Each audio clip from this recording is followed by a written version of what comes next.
ETF index mutual funds నేర్చుకుని stock మార్కెట్లో రాణించాలనుకుంటున్నారా? వెంటనే ఈ నెంబర్కి కాల్ చేయండి.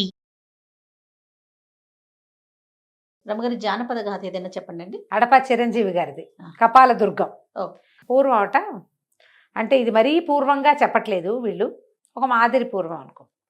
కుంతల రాజ్యం మాళవ దేశంలో రాజకుమార్తెల్ని ఆడపిల్లల్ని ఎత్తుకుపోతున్నారట. ఎవరో అమ్మాయిలు మాయమైపోతున్నారు. రాజుగారు ఇంతకుముందు అర్ధరాజ్యం ఇస్తానని ప్రకటన చేశాడు. ఈ కనికామండలు మాయమైపోతున్న అమ్మాయిల్ని ఎవరైనా వెనక్కి తీసుకొస్తే ఆ రహస్యం కనిపెట్టిన వాడికి అర్ధరాజ్యం ఇస్తామని. ఏం లేదు. తర్వాత రాజకుమార్తెను కూడా ఇస్తామని ప్రకటన చేశారు. చాలామంది వచ్చారు. రాజకుమార్తెను కూడా అనేసరికల్లా ఉత్సాహం వస్తుంది కదా. అయితే సరే, చాలామంది యువకులు చేరారు. ఎట్లా ఏమిటి తెలీదు, అమ్మాయిలు మాయమైపోతున్నారు అంతే తెలుసు. ఒక వృద్ధ సిద్ధుడు ఒక ఆయన వచ్చాడు, ఒక సాధు వచ్చి ఆయన ఏం చెప్పాడంటే, నేను నిడుపాటి గడ్డము, అది ముసలాయన. ఆయన ఏమన్నాడంటే, అంజనం వేసి ఎక్కడికి ఆడపిల్లలు మాయమైపోతున్నారో చెప్తానంటే సరే, చాలామంది వీరకుమారులని బోళ్ళంత మందిని కూర్చోబెట్టారు. సరే అంజనం వేశారు. వేస్తే దారి కనపడుతోంది కొంతమటుకు. వీరాంజనేయుడు కనపడ్డాడంటే ఆంజనేయ స్వామి దారి చూపిస్తాడు. ముందుకెళ్ళేసరికల్లా ఓ పెద్ద మర్రి చెట్టు, ఓ బ్రహ్మరాక్షస అనగానే అబ్బాయి చూస్తున్నవాడు, అంజనం నుంచి చూస్తున్నవాడు భయపడిపోయి మానేశాడు. కేవమ్మని కేకలు పెట్టాడు, బ్రహ్మరాక్షస అంటే అయిపోయింది. కేవలం ధైర్యస్తులకే అంజనం కనపడుతుంది. వీరాంజనేయుడు దారి చూపిస్తాడు. భయపడే భీరువులకి ఆంజనేయ స్వామి ఏం చేయలేడు. అనేసరికల్లా ఈ జనంలో నుంచి నిలబడిన కుర్రాళ్ళలోంచి ఒక కుర్రాడు వచ్చాడు, అమరసింహుడు. ఈ అమరసింహుడు ఎవరంటే, ఈ రాజ్యం తాలూకు సర్వసైన్యాధ్యక్షుడి కుమారుడు. నేను వెళ్తాను, నేను తీసుకొస్తాను అన్నాడు. సరే, ఇతనికి ఒక స్నేహితుడు ఉన్నాడు, చిత్రాంగుడు. వీళ్ళిద్దరూ కలిసి ఉంటారు. మీ జానపద గాథల్లో చూడండి, రాజకుమారుడికి వెనకాల ఒకడు ఉంటాడు, ఒక వసంతుడు. అవును, వాడు స్టూపిడ్లా ఉంటాడు కానీ వాడికి సాహసం ఉంటుంది. భయపడుతూనే ఉంటాడు కానీ వెనకాలే వెళ్తాడు, మానేయుడు. అలాంటివి చాలా చోట్ల కనపడతాయి మనకి. ఈ చిత్రాంగుడు అమరసింహుడు ఇద్దరు తయారయ్యారు. అయితే ఇప్పుడు నేను అంజనం వేసి చూపిస్తానంటాడు సాధువు. చూపిస్తే ఇది ఎలా వెళ్ళింది, సప్త సముద్రాలు దాటాలి. దాటిన తర్వాత ఒక భైరవ కోణ, ఒక పెద్ద స్థలం, ఓ మర్రి చెట్టు, ఒక బ్రహ్మరాక్షసి కాపలా కాస్తుంది. అందులోంచి లోపలికి వెళ్తే ఒక విశాలమైన ప్రాంతంలో కపాల దుర్గం ఉంది. ఆ పెద్ద కోటల్లే ఉంది. అది అన్ని మానవ కపాలాలతో నిర్మించబడినట్టుగా కనపడుతోంది. ఆ కోట గోడలు మానవ కపాలాలు పక్కపక్కన పెడితే, కపాలం అంటే తల పుర్రె, కపాలం అంటే తెలిసిందే కదా, మానవుని పుర్రెలతోటి తయారు చేయబడిన దుర్గం. దుర్గం లోపలికి ఎంటర్ అవ్వాల. ఇదంతా వెళ్ళాడు, లోపలికి ఎంటర్ అనేట్లా. అప్పుడు ఈయన ఏమన్నాడంటే, ఆంజనేయ స్వామి దారి చూపిస్తున్నాడు వీళ్ళకి ఇక్కడ దాకా. తర్వాత ఈయన పవర్ పనిచేయట్లా. అక్కడ ఏదో పటిష్టమైన మంత్రకట్టు ఏదో ఉంది. కట్టు కదిలిస్తే ఆంజనేయ స్వామి లోపలికి వెళ్ళిపోతాడు. మంత్రకట్టు కదిలించాలి. ఇప్పుడు ఈ కపాల దుర్గానికి వెళ్ళే దారి తెలిసింది క్లియర్గానే. సప్త సముద్రాలు దాటాలి, ఎట దాటాలో తెలియదు. సరే ప్రయత్నం చేస్తామన్నాడు. అమరసింహుడు ఏం చెప్పాడంటే, నేను తప్పకుండా వెళ్తాను. ఒకవేళ అమ్మాయిల్ని రక్షించకుండా తిరిగి వస్తే శిరచ్ఛేదమే, అంతే. ఎవరు రాలా ఇప్పటిదాకా వెనక్కి, కానీ శిరచ్ఛేదం చేస్తామన్నారు. దానికి కూడా రెడీ అయ్యాడు. తల్లి కొంచెం భయపడింది, ఇవన్నీ ఎందుకురా, ఈ రాక్షసులు, పిశాచాలు, అరణ్యాలు మనకి అంటే, అలాగా ఇంతమంది ఆడపిల్లలు మాయమైపోతున్నారు, ఏదో ఒకటి చెయ్యాలి, సాహసికుడైన వాడు చేయవలసిందేనని ఈ అమరసింహుడు చిత్రాంగుడు చెరో తెల్లగుర్రం నల్లగుర్రం వేసుకుని బయలుదేరారు. దారిలో వెళ్తున్నారు, అటువైపుకు వెళ్ళటానికి వెళ్తూ ఉంటే సరే ఒక చెట్టు దగ్గర విశ్రాంతికి ఆగారు. ఏదో తెచ్చుకున్న పదార్థాలు తిన్నారు. తింటే వీళ్ళకి మెలకు వచ్చి, కాసేపు పడుకుని లేచేసరికల్లా మెలకు వచ్చేసరికల్లా ఒక బ్రహ్మాండమైన గండభేరుండం. వీళ్ళు సముద్రం దాకా వెళ్ళారు. సముద్రం దాటడం ఎట్లాగో వాళ్ళకి తెలియటల్లా. ఇది సముద్ర తీరంలో ఉన్న ఒక అడవి. ఒక గండభేరుండం, ఒక రాక్షసి మొసలి లాంటిది, ఏమంటారు మన డైనోసార్ లాంటిది, దానికి 2 కొమ్ములు కూడా ఉన్నాయి. అది దీన్ని యుద్ధం చేస్తున్నాయి. గండభేరుండ పక్షి అంటే, గండభేరుండం అనేది మనకి విడిగా ఎక్కడ కనపడుతుందో మనకు తెలియదు, కథల్లో మాత్రం బాగా కనపడుతుంది. చాలా పెద్దది, అది మానవ భాష మాట్లాడగలదు. ఎంత ఎత్తైనా, ఎంత దూరమైనా, ఎక్కడికైనా తీసుకెళ్ళగలదు. ఓ పక్కన చెట్టు మీద గండభేరుండం పిల్లలు ఉన్నాయి. అవి కెయ్యో మొర్రోనే అరుస్తున్నాయి. ఈ గండభేరుండం వీర లెవెల్లో యుద్ధం చేస్తుంది. అయితే చూస్తుంటే ఇతనికి ఏమనిపించింది, అమరసింహుడికి, గండభేరుండం పక్కనే న్యాయం ఉంది. ఆ రాకాసి బల్లి బహుశా ఈ పిల్లల్ని తినడానికో ఏదో వస్తుంది, అందుకే పిల్లలు అరుస్తున్నాయి అని చెప్పి సహాయం చేద్దామని గండభేరుండం గుడ్లు తేలేసే టైంకి వీళ్ళిద్దరూ ఎంటర్ అయిపోయారు. ఎట్లా కొట్టినా దాని నోట్లోంచి మంటలు వస్తున్నాయి, ఒంట్లోకి కత్తి దిగదు. ఉమ్. నానా తంటాలు పడి కొమ్ములు విరిచేసేసరికల్లా అది కాస్త చచ్చిపోయింది. వీళ్ళు ఏం చేశారు, కాస్త నీళ్లు తెచ్చి గండభేరుండ మొహం మీద పోసి గండభేరుండాన్ని సేద తీర్చారు. తీర్స్తే ఆమె సంతోషించింది గండభేరుండం. దీంతో చాలా బాధలు పడతాం. ఇప్పటికి ఎంతమందో పిల్లలు, నేను పిల్లలను తినేసింది. మళ్ళీ పిల్లలు పెరిగే సమయానికి వచ్చింది. మీరు చాలా మంచివాళ్ళు, నాకు సహాయం చేశారు, మీకు ఏం కావాలో చెప్పండి చేస్తానని. మానవ భాషలో మాట్లాడేసరికి సరే గండభేరుండాన్ని ఏమడిగారు, సప్త సముద్రాలు దాటించాలి. ఉమ్. సప్త సముద్రాలు అంటే 7 సముద్రాలు కదా, అవి ఒకచోటే ఎందుకుంటాయి, కథ అంతే. అంతే. దాటించాలి, సముద్రాన్ని దాటించమని అడిగారు. అడిగితే గండభేరుడు సరే పిల్లలకి ఏదో తిండి పెట్టి ఇది కొంచెం కోలుకున్నాక వీళ్ళని ఎక్కించుకుంది. ఉమ్. ఎక్కించుకుని సముద్రాలు దాటుతుంటే ముందు 2 సముద్రాలు దాటేసింది, 7 ఉన్నాయి లైన్గా. అవి 3వ సముద్రం దాటుతుంటే కింద ఒక రాజ్యం కనపడింది. పిట్ట పొరుగు లేదు, ఊరంతా బాగుంది. ఉమ్. అంత కోటలు, ఇళ్ళు, వాకిళ్ళు, తొట్లు, తోటలు, దారులు క్లియర్గా కనపడతాయి, చుట్టూతా పంటలు. కానీ పిట్ట పురుగు మనుషులే లేరు. ఏమిటి ఇట్లా ఖాళీగా ఎందుకుందంటే ఏమనుకున్నాడు వీడంటాడు, చిత్రాంగుడు ఏమైనా భూతప్రేత పిశాచాల నివాసం ఉంటున్నాయేమో ఇందులో. ఉహు.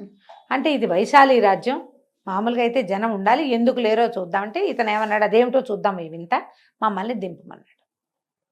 దింపమనేసరికి వీళ్ళు దిగి వచ్చేసరికి ఒక గ్రామస్తుడు ఆ ఊళ్ళో కనపడ్డాడు. ఒకడు, ఏమిటి నాయన ఈ టైంలో తిరుగుతున్నారు, మీరు ఎవరు ఏమిటంటే మేము దారే పోతూ వచ్చాం, ఎందుకు ఈ ఊరు ఖాళీగా ఉందంటే ఒక వింత మృగం సంచరిస్తోంది ఆ ఊర్లో.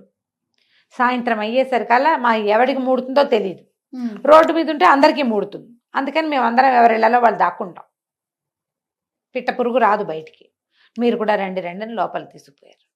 ఒక రాత్రి అయ్యేసరికల్లా ఒక విచిత్రమైన మృగం, 3 తలలు అవి ఉన్నాయి దానికి, అది తిరగటం మొదలుపెట్టి, దీనికి కూడా కొమ్ములు ఉన్నాయి. సరే వీళ్ళు ఏం చేశారు, దీని సంగతి ఏంటో చూడాలి. సాహసం అంటే అక్కడేదో పని చేస్తాం కాదు, ఎప్పుడు సాహసంగానే ఉండాలి, నిరంతరం సాహసంగానే ఉండాలి. వీళ్ళు కాస్త ఆ మృగంతో యుద్ధానికి దిగారు. ఓకే. దిగితే చిత్రాంగుడు మంచి జోరుగా ఉన్నాడు, భయం, అమ్మో నాకు భయం, అమ్మో నాకు భయం, బాబోయ్ నన్ను వదిలేసి వెళ్తావా అంటూ ఉంటాడు, కానీ యుద్ధానికి దిగుతూ ఉంటాడు. సరే ఇద్దరు కలిసి ఆ మృగానికి కళ్ళు పొడిచేసి కొమ్ములు విరిచేశారు. ఆ మృగం పడిపోయి పెద్ద బూడిద కుప్పయి అందులోంచి ఒక అద్భుతమైన సుందరీమణి ఒక ఆవిడ లేచి నేను గంధర్వకాంతని, నాకు శాపం ఉంది, అందుకని నేను ఇలా అయ్యాను, మానవుల చేతిలో మరణం ఉందని మనుషుల మధ్యలో తిరుగుతాను, వాళ్ళు నన్ను చంపేది లేదు, నేనే వాళ్ళని చంపేయటం అవుతుంది అని చెప్పి ఏం చేసింది, ఒక అద్భుతమైన ఉంగరం ఒకటి తన చేతిలో పెట్టింది ఈ అమరసింహుడికి. ఈ ఉంగరం ఎవరు పెట్టుకుంటే వాళ్ళు మాయమైపోతారు, పక్క వాళ్ళకి కనపడరు. ఓహో. ఎలాంటి మాయమంత్రాలు ఈ ఉంగరం మీద పనిచేయవు, ఎంత మాయావి పంజరం ఉన్నా సరే అందులోకి వెళ్ళిపోగలుగుతారు అని చెప్పి ఉంగరం చేతిలో పెట్టి, సరే మళ్ళీ గండభేరుండం వచ్చింది. వీళ్ళు ఈ ఊళ్ళో ఉన్న వాళ్ళంతా చాలా మెచ్చుకున్నారు. మళ్ళా వీళ్ళు ఎక్కి మన గండభేరుండం మీద ఎక్కేసి బయలుదేరి వెళ్ళి కపాలదుర్గం దాకా వెళ్ళిపోయారు. ఓహో. ఆ కపాలదుర్గానికి యువతలో ఒక మర్రి చెట్టు, అక్కడికి చేరారు వీళ్ళు. అయితే ఏమైంది, కపాలదుర్గంలో వ్యవహారం చెప్తారు. జటాలకుడు అనే ఒక మహామాంత్రికుడు అమ్మ 1000 మంది కన్యలని బలి ఇవ్వడానికి తీసుకొచ్చాడు అక్కడిగా. ఆయనకు ఒక శిష్యుడు కూడా ఉన్నాడు, శరభుడో ఏదో వాడ పేరు.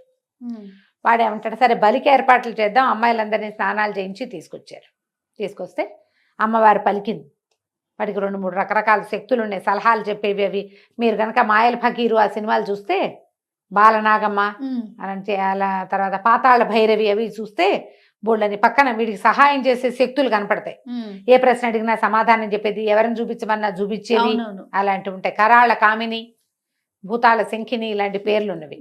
అయితే ఏమైంది, ఈ అమ్మవారు పలికింది ఇతనికి, 1001 స్త్రీలని బలిస్తేనే, కన్యల్ని బలిస్తేనే నీ కోరిక తీరుతుంది. 1000 మందే అయ్యారు అమ్మాయిలు, ఇంకొక అమ్మాయి కావాలి. ఈ అమ్మాయి ఎవరు, ఒక ప్రత్యేకమైన స్త్రీ ఉంది, అదే నీ చావుకి కారణం అవుతుంది, అది కూడా చెప్పింది. ఆమెని కలిపితేనే ఈ బలి పూర్తవుతుంది. ఓహో. కానీ ఆమె నీ యొక్క మృత్యుదేవత. అమ్మాయిని తేవటం సులువు కాదు, చంపడం సులువు అసలు కాదు. అంటే ఏమైనా సరే నేను అమ్మాయిని తెస్తాను, ఆ అమ్మాయి ఎవరో చెప్పమన్నాడు వీడు. ఆ ప్రత్యేకమైన అమ్మాయి ఎవరు, విరూపాక్ష దేశానికి పరిపాలిస్తున్న జయసేనుడు కుమార్తె సునందవల్లి అమ్మాయి పేరు. ఆ అమ్మాయి 25 సంవత్సరాలకు ఒకసారి వచ్చే ప్రత్యేక పున్నమి నాడు పుట్టింది. మహాద్భుత సౌందర్యవతి. ఆ అమ్మాయిని తీసుకురా, దాన్ని కూడా బలివ్వాలి ఈ 1000 మందితో. లేదా నీ వల్ల కాదంటే ఈ అమ్మాయిని పంపించేసే ఎవరిళ్ళకి వాళ్ళని. ఈ ప్రయత్నం విరమించుకో. నేను చచ్చినా విరమించుకోను, ఏమైనా సరే ఆ అమ్మాయిని తీసుకొస్తానన్నాడు. పట్టుకొచ్చారు కూడా. తర్వాత ఇంతలో ఏమైంది, మళ్ళీ పౌర్ణమి రావాలి.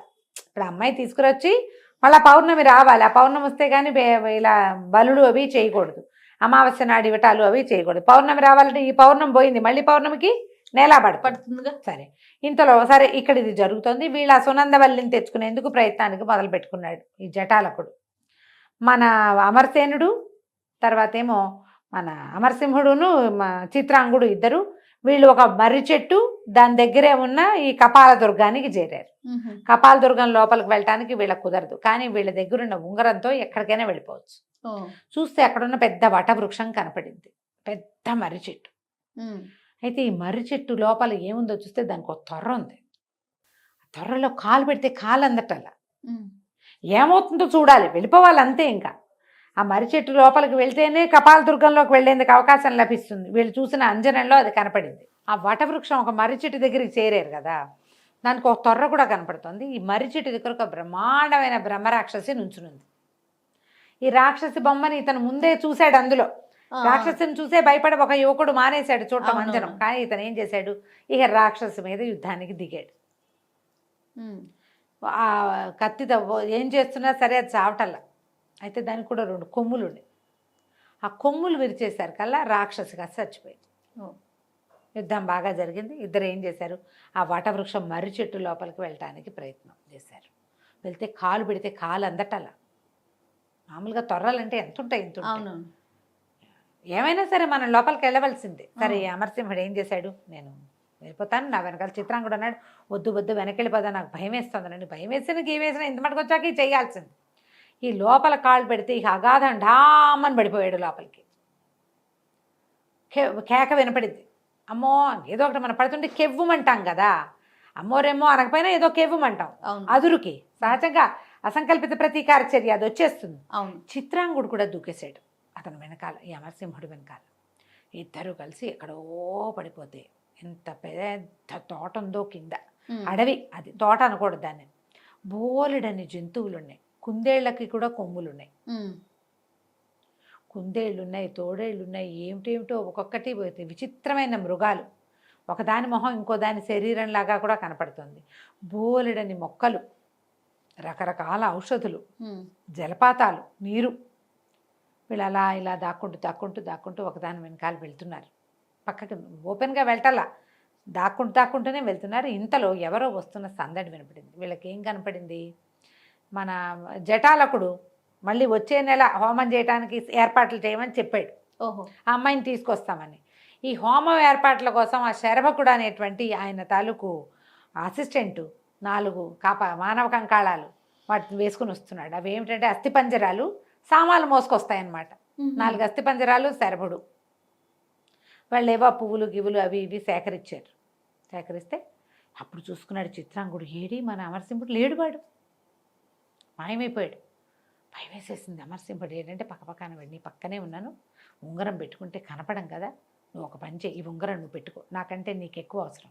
ఈ కంకాళాలు ఎక్కడికి వెళ్తున్నాయో దాని వెనకాల పడి వెళ్ళిపో నువ్వు, నేను ఈ శరభుడి వెనకాల వస్తానని చెప్పి ఈ చిత్రాంగుడికి ఉంగరం పెట్టి ఆ కంకాళాల వెనకాల పంపించేసాడు. వెళ్ళిపోయారు. అవి 4 ఏవో అవి ఇవి పువ్వులు గివ్వులు, గడ్డి గాదం, కొన్ని దర్భలు, యజ్ఞానికి కావాల్సిన సామాన్లు మోసుకుని నడుచుకుంటూ పోతున్నాయి. వాటి వెనకాల పడి చిత్రాంగుడు వెళ్తే అతనికి తెలిసింది తను కపాల దుర్గంలోకి ప్రవేశిస్తున్నాడు. తెల్లగా మెరుస్తోంది అది, అన్ని కపాలాలు. కానీ అక్కడ ఏ మంత్రశక్తి అతన్ని అడ్డుకోలే ఈ ఉంగరం వల్ల. లోపలికి వెళ్ళిపోయాడు. వాళ్ళ వెనకాల పడి ఇతను కూడా లోపలికి వెళ్ళిపోయాడు. వెళ్ళిపోతే ఏమైంది, ఈ అమరసింహుడు చూస్తే శరభుడు ఏవో ప్రత్యేకమైన మొక్కలు కొన్ని పీకుతున్నాడు. నీలం రంగు కాడలు, ఆకుపచ్చ రంగు పువ్వులు, ఊదా రంగు కాడలు, ఆకుపచ్చ పువ్వులు అలా ఉన్నాయి ప్రత్యేకంగా. అవేవో హోమాలకు ఉపయోగపడేవి. అవన్నీ కోసుకుంటే ఇతను చెట్లు చాటు చేసుకుంటూ శరభుడు వెనకాలే కపాల దుర్గంలోకి ప్రవేశించాడు. కానీ చిత్రాంగుడిని లోపలికి పోనిచ్చింది అది, అతను చేతుకున్న ఉంగరం వల్ల. ఎప్పుడైతే ఈ అమరసింహుడు గుమ్మలో అడుగు పెట్టాడో ఇక అక్కడి నుంచి పెద్ద పెద్దగా కేకలు వచ్చేసినాయి, మంటలు, రకరకాల మంత్రశక్తులు ప్రత్యక్షమైపోయినాయి. అక్కడ ఎవడో మానవుడు ప్రవేశిస్తున్నాడని అరిచి కేకలు పెట్టి ఈ అమరసింహుడిని కాస్త పట్టుకుని పెడరక్కలు విడిచి కట్టేసాయి, తీసుకుపోయి. అన్ని కపాలాలు కంకాళాలే, లోపలంతా కూడా అస్థిపంజరాలే తిరుగుతున్నాయి. 4 అస్థిపంజరాలు వచ్చి ఇతన్ని కట్టేసి ఈడ్చుకుపోయారు లోపలికి. ఓ కానీ చిత్రాంగుడికి తెలుస్తోంది తన్నెవరు చుట్టలేదు, ఏమీ చేయట్లేదని. ఈ కపాల దుర్గం లోపలికి ప్రవేశించిన అమరసింహుడు, చిత్రాంగుడు ఏం చేస్తారో మనం వచ్చే భాగంలో తెలుసుకుందాం.